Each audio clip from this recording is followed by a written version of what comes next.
Hi, FMA families. I know some of you have been going to the school to pick up materials, and when you do that, there are seed bomb packets that I picked up from the Erie Soil Conservation District, which is in Sandusky on Columbus Ave over by the fairgrounds, where we do the 4-H, the fairgrounds in the summertime. And so I just wanted to do one so that if you want, we could do it together. If you want to go to their website, it's erieconserves.org, and they were great. There was a lady, Angie, who put all these together. She put 80 together. I went and picked them up, and Friday brought them to the school. And so they are there now. So on the back, it's very nice. There's instructions. It says, make your own wildflower seed bomb. They were going to do this at Earth Day at the Erie Metro Parks celebration over at Osborne that's done annually. And so what's really cool is that the seeds and the paper, once you make the seed bomb, it actually will look like the earth. Such a clever idea. Really excited about this project. So we're going to do this together. I gathered some supplies you're going to need. So first of all, at the end, you want a plate. Since we aren't doing lots, we won't need a tray. So a plate is sufficient. Some water. I wasn't sure how much we'll need, so I got 2 cups. We'll see what we need. I got a towel if anything gets wet. I got a small bowl to put the seeds, the water in, and the paper, and then a big bowl with a strainer so we can drain anything before we make the seed bomb. So let's go ahead. What we're going to do first, I got my supplies all around me, so I'm ready. We're going to go ahead, take the instructions off, and put them to the side. I'm going to go ahead and open it. It's great. On this it says, why are pollinators important? Though we may not notice hummingbirds, bats, bees, beetles, butterflies, and flies carrying pollen from one plant to another, these pollinators are responsible for nearly everything we eat, from chocolate and coffee to fruits and vegetables. There is no us without them. So true. And then there's a big movement right now to plant native plants. So it says plant native. Unlike many exotic species, native plants require less fertilizer and water, are more drought resistant, and are less prone to disease. Ohio natives are better suited for our crazy climate, improved soil health, reduced erosion, and to help our great Lake Erie. So take a picture of planting seeds for pollinators, post on your favorite social media platform with the hashtag planted for pollinators. So it's got all that information, has the website as well. Also, if you want to send pictures to me at my email, then I will also put it on our Nature Google site for the school. Okay, so now that we've got that, we've read it, we know what the project is and why it's important, let's go ahead and get started. So, step 1 is we're going to mix the paper with water and let it sit for a few minutes until the mixture has a consistency of oatmeal. Okay, so in your bag is lots of paper. Shredded pieces of white construction paper, blue construction paper, and green, just like the earth. Gosh, in our lesson the other day, we figured out that 1% of the world's fresh water was drinkable. That was amazing, and it was found in our lakes and our rivers and our streams. We also found out that 20% of the world's fresh water was located in the Great Lakes. So, we know how important the Earth's resources are. We know how important our area is. Let's go ahead and get started.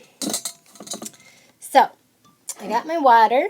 I got my paper in my bowl. I'm glad I did 2 cups because I think that might actually be, here I am, going to pat it down.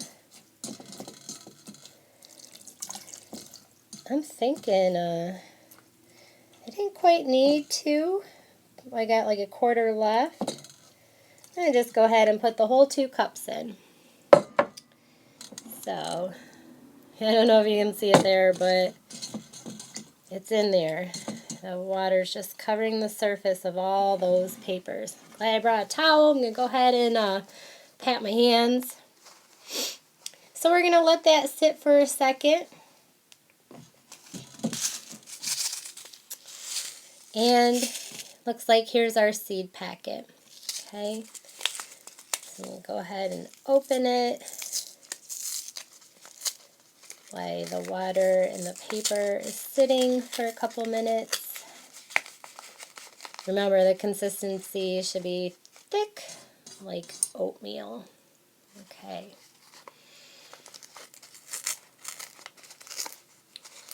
So since we're talking about native, I'm sure these are all native seeds. I'm not sure if we listed, oh, here we go. Your seed bomb is going to contain many different species of wildflowers that are native to Ohio. You might see wildflowers such as purple coneflower, otherwise known as echinacea, baby's breath, lupin, coleopsis, that's a new one for me, larkspur, cornflower, rudbeckia, which is like black or brown-eyed Susan, chrysanthemum, asylum, and cosmos in your yard. Many of these flowers are perennials and may take longer to establish, but the good thing about perennials is they are going to pop up every year. That's what I love about perennials. I know cosmos, sometimes they will return. They're more of an annual. So, the bee that was provided in this kit is seeded paper that contains wildflower seeds. We're going to toss it in our garden or an unmowed area or share it with someone to brighten their day. So yeah, if you don't have anywhere to plant it, you know, Mother's Day is coming. If you want to give it as a gift, if you want to plant it together with your family, you have all these options. So, again, don't forget to share those pictures, and thank you for celebrating Earth Month with us. Even though it's May, remember Earth Day is every day, so why don't we have Earth Month every month? So, I know a lot of us have spent a lot of time indoors lately, and this is great that we get to go outside and do something for our earth, for the pollinators. I wore my shirt today. It says, to plant a garden is to believe in tomorrow. While we're waiting for our paper, if you can see behind me, I've got my grow station, and it's got 3 layers. Right now, there's a lot of people planning a victory garden during this pandemic, or just doing what they're used to doing every winter and spring, is get those seedlings ready. What's really cool is I planted like 960 seeds with my family in our grow station, all vegetables and herbs. We did that March 30th. So this Sunday, which was May 3rd, I finally had to take them out and transplant them into bigger cells. And so we have 350 plants that grew and survived from the 960 seeds we planted. It's a major science experiment that's kept me pretty busy during this shelter order, during this quarantine time.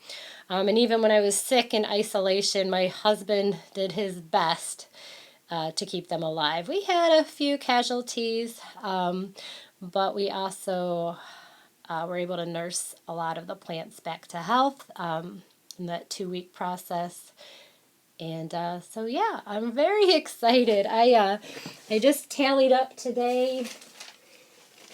Gosh, I got 13 onions. My basil didn't sprout very well. Got 6 kale plants, 9 chard, 13 lettuce, 13 carrots, 15 radishes, 4 heads of romaine, 3 beets, 6 rosemary, more lettuce, more 18 bush beans, 7 dill, more beets, some zinnias, some sunflowers, some nasturtium.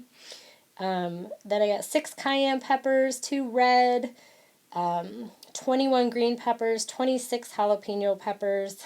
We really like peppers. 3 to 5 cabbage, 11 squash, 4 zucchini. Gosh, we got about 56 tomato plants. Oh gosh, and plus 17. That's a lot. I'm not quite sure what we're going to do about that. Anybody need tomatoes? We also have 15 cilantro. I'm very excited about that. 9 parsley plants and 8 cucumbers. So, and then I have other plants. Once we get these in the garden beds in a week or 2, I will also plant those. So, really exciting. You know, I had time to focus on gardening this year, which I usually really don't have a lot of time for with my kids' schedules and work schedules. So, you know, there are some positives about this time we've spent at home with our family, nurturing ourselves and things that are important to us. All right, enough of my chatter. So this paper is getting oatmeal-like, just like we said. So here we are, back at step 1. We mix the paper with the water, and we let it sit for a few minutes. All right.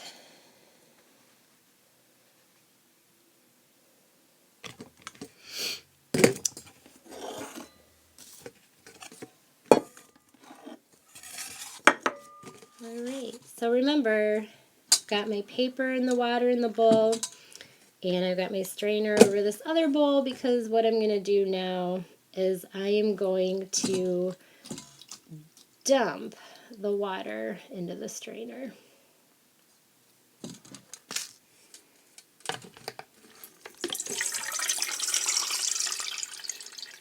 Good, all of that paper is sticking at the bottom, and I did that without spilling any water. It's great.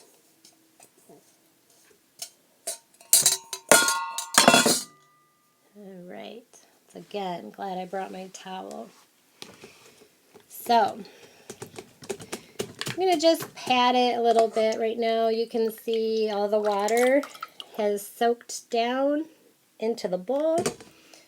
And I'm just patting it a little bit, but not too much. And then, so what we're going to do is we're going to take this paper, okay, and put it in our hands, just like that. And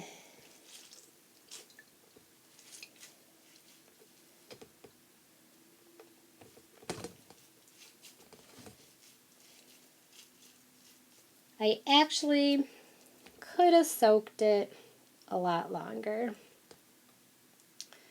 So, what I'm going to do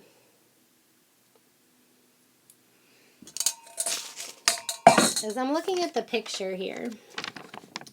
See how it's in the hand and it doesn't look like shredded paper anymore. It looks like it's pretty clumped together.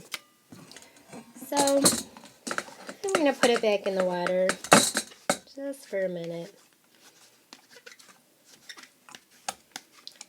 This is probably going to be a longer video than I anticipated, but it's my first time doing this project, and we want to get it right.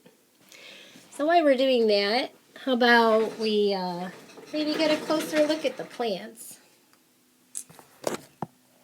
And if you see, I have these grow lights on. About every morning when I wake up, I put them on for about 12 hours a day. So, you know, maybe like 8 to 8. Just depends. And then I usually water in the morning or the mid-afternoon if the soil's still wet from the night before. And a lot of times it's good to water right before the evening when you turn the lights off. You see lots of tomatoes. Holy tamale. Holy cannoli. And I have some seeds that did not sprout. Kohlrabi, turnips, rutabaga, beans, pumpkins, gourds. Either it's not the right time, maybe my seeds are outdated, or they really just prefer the natural elements of the weather outside and the soil conditions. So, yeah. What's your favorite plant? What would you... I'm going to try to look in the camera there. Okay. So again, this grow station, pretty cool. Here is the water I use every day. I pump it. See that? It's like a gallon. What I do,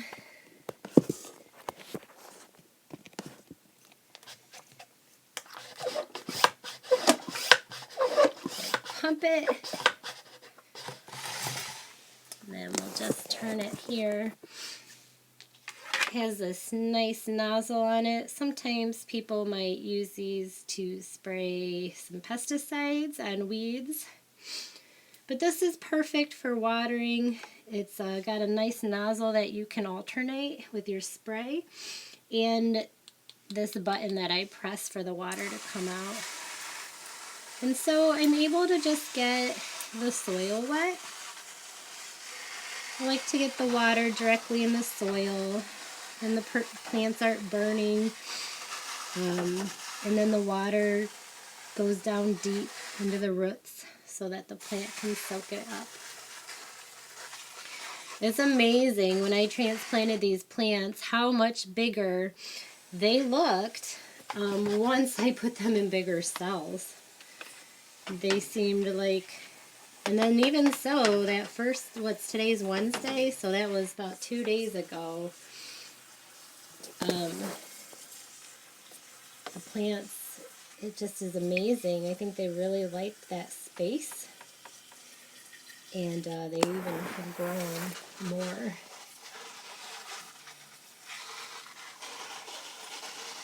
So yeah, these tomatoes, I know we have so many, but we're hoping that when we harvest them, we can chop them and freeze a bunch that we can add. I make a lot of spaghetti sauce.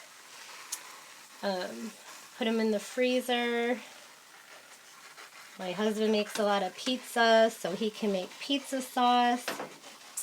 With all these peppers, we could go to the market, buy some onions, and I have tons of cilantro, so we can make a bunch of salsa. So we're really excited this year. Another thing I grew, see the real tall plants in the back here, pointing at them? Those are gourds, and we can make bird houses out of them. And I got those at a seed swap. There was some people that gathered. We all brought our seeds that we collect every year, kind of like a club, seed saving club, and we traded seeds. So that was exciting. Let me go ahead and pump it again.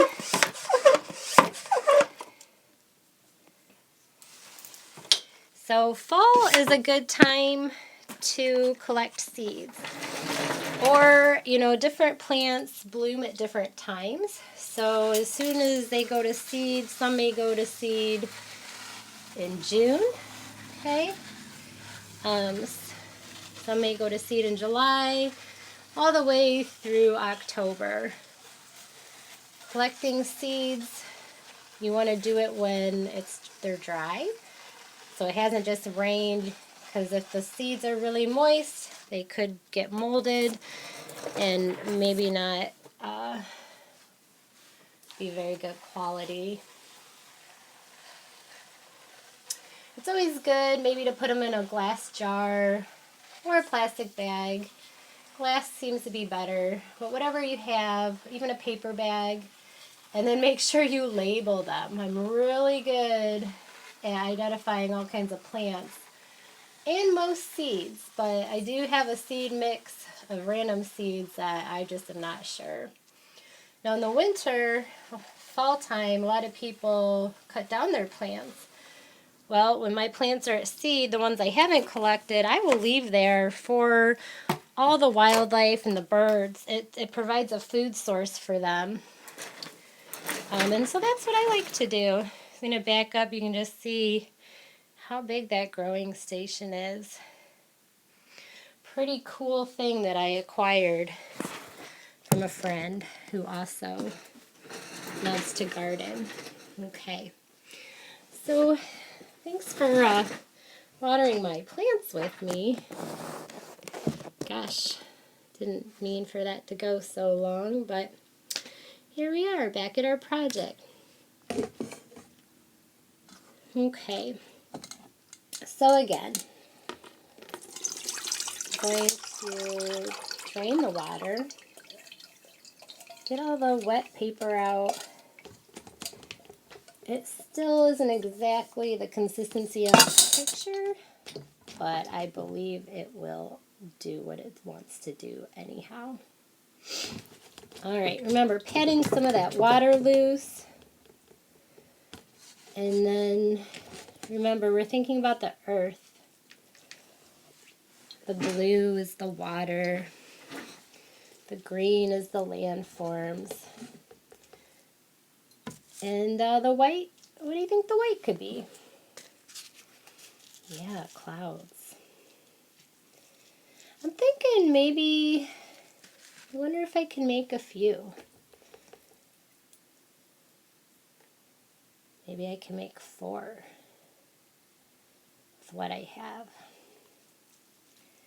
So I've got some earth. I'm going to eye out my seeds. And so I'm going to put some in there, eye it out, and I think my goal is to make 4 seed bombs. So here, cut the seeds in 4 parts. I've got them on the paper, and I'm just gonna, water just went in my face, that was fun. I am going to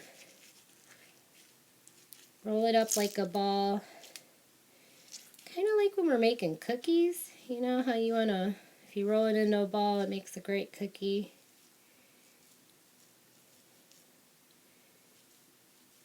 Okay, so there's my first one. Cool. Remember I got that plate. I'm going to put 1 earth on the plate. I'm going to look at the paper I have left, and I'm going to split it into 3 parts because my goal is to make 4. I think we can do that depending on your family size, but if I do 4, then I can give 1 to my husband and my freshman son and my senior daughter. And then we can plant them together. Had I known we had this much, maybe I would have done this with them. I guess they could always watch a video if they want. Alright, so I got my second. I got lots of seeds left. So many. Alright, I'm gonna empty them. Oh, and I'm looking in the bag. Gosh, I have a good amount to do 2 more. So, let's stand up. Kind of folded the paper. At first squeeze, it squeezes out a lot of water. I did not get squirted in the face that time. Pretty awesome. This is one of the favorite seed plant projects I've ever done. When I worked at Old Woman Creek, I had collected many seeds from our ecological restoration projects. We had some garden plots, like a rain garden, pollinator garden, and collected seeds from those.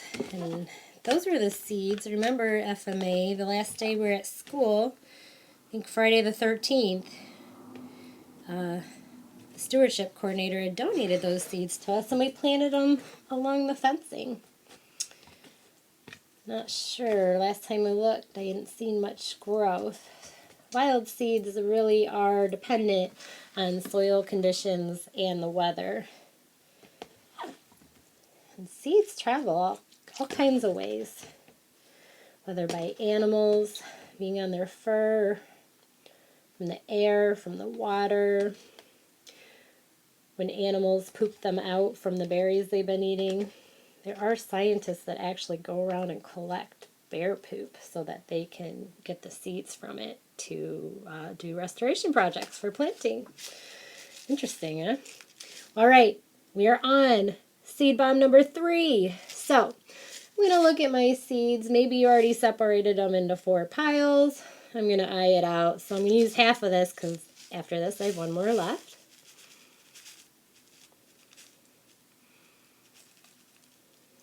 Okay.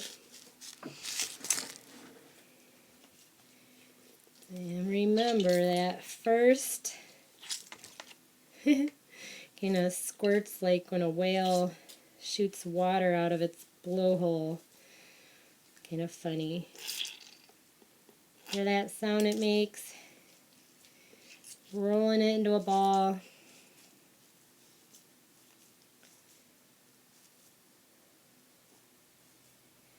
Okay. Cool.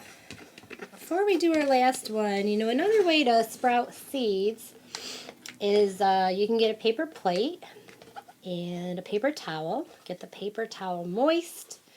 You can put the seeds on that and then put the put the plate with the wet paper towel and the seeds on it inside a bag. Put it on your windowsill, and it's just amazing to see how well that does. The moisture and the sunlight, good conditions for sprouting seeds that you want to plant in your grow station or directly in the soil outside. All right, this is my last one. I got a pretty healthy amount of paper. I also have a good amount of seeds. You could even save seeds, put them directly in the soil outside. This one is definitely the mother seed bomb. And I think I got all the seeds. And all the seeds are different. You can tell different varieties of plants are in that seed mixture. Yes, you can tell which ones dispersed by the wind. They kind of look like little helicopters. And the seeds that might be eaten by the birds. All right, so that is my last seed bomb. And didn't make much mess. I do have seeds on my hand, a little bit in the strainer, but I think for the most part, we did it. And so let me show you, let me wipe my hands first and move my supplies. All right, so here's what we got. We've got 4 Earth seed bombs to celebrate Earth Day and to give habitat and food source for pollinators. And so it says wait 24 to 48 hours and then go outside and find the spot where you'd like to put them. Yeah, so make sure it's a sunny spot. That's a good deal. All right. Have fun, happy planting, and I can't wait to see some of your photos and when they grow. Bye-bye.